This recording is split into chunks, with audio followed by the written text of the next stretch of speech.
সিংহের মতো বাঁচতে চাই। তবে এটাও ঠিক যে সিন্ডিকেটের গুলির হাতে নিজে মরে ছেলে মেয়েদের এতিম করে যেতে চাই না। আজ চলে যাচ্ছি দেশ ছেড়ে, হয়তোবা পরিস্থিতি স্বাভাবিক হলে কোনো একদিন ফিরবো এদেশে। জি হ্যাঁ, এরকমই এক করুণ বার্তা দেশ ছাড়ার আগে আমাদের দিয়ে গিয়েছেন নবীন পাঞ্জাবির যিনি কর্ণধার, মিস্টার নবীন। ঘটনাটা কি আপনারা ইতিমধ্যে জানেন যে মগবাজারের একটি মার্কেটে নবীন পাঞ্জাবি তারা আপনার ৩০০ টাকার পাঞ্জাবি ৪০০ টাকা, ৫০০ টাকা, ৬০০ টাকা, ৭০০ টাকা বিভিন্ন মানে অন্যান্য আউটলেটের চাইতে অনেক কম দামে তারা সেল দিচ্ছিল। সমস্যা কোথায় এখানে হয়?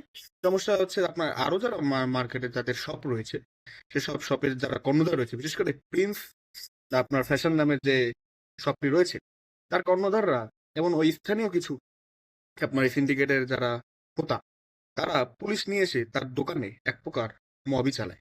এটা আমরা দেখেছি। তার দোষ কি? তার দোষ হচ্ছে তিনি আপনার সস্তায় পাঞ্জাবি সেল করতেছেন। বাজারের কমিটি, ওই বাজারের কমিটি অ্যান্ড এসব সিন্ডিকেটের যারা হোতা, তাদের কথা হচ্ছে এই মার্কেটে ব্যবসা করতে গেলে ৪,৫০০ টাকার নিচে পাঞ্জাবি সেল করা যাবে না। And at the meantime দেশ আপনার ১৫০০ টাকার নিচে আপনার কোনো পায়জামা সেল করা যাবে না।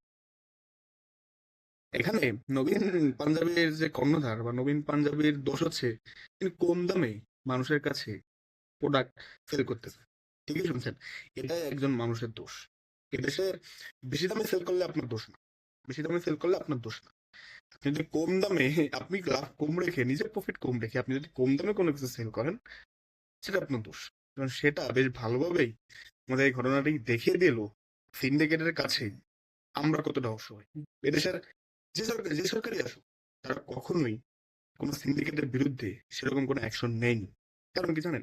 সোজা সাপটা বলি, কারণ হচ্ছে এইসব সিন্ডিকেট যারা আপনার কন্ট্রোল করে, তারা সবসময় সরকারি দলের কারো না কারো খুব স্নেহাভাজন হয়। ঠিক আছে?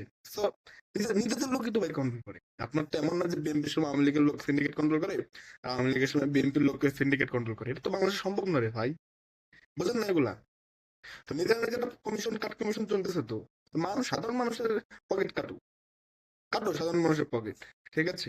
আর যারা সুলভ মূল্যে আপনার পণ্য প্রোডাক্ট দিচ্ছে, তাদেরকে দেশে থাকতে দেবো না, তাদেরকে বিদেশ পাঠিয়ে দাও। আর যারা তারা সিন্ডিকেট করে মানুষের টাকা পকেট থেকে চুরি করতেছে, ছিনতাই করতেছে, এইসব ছিনতাইকারীদের, এইসব ধান্দাবাজদের এদেশে বড় বড় যেসব অবস্থান রয়েছে, বা এদের দেখলে সাহেব বলো, বড় ব্যবসায়ী বলো, স্যার বলো, ঠিক আছে? আমাদের দেশে এরকমই রে ভাই। আমি অবাক হইনি এটা দেখে। আপনারা অবাক হলে আমি আমার মানে আমি অবাকই হব না।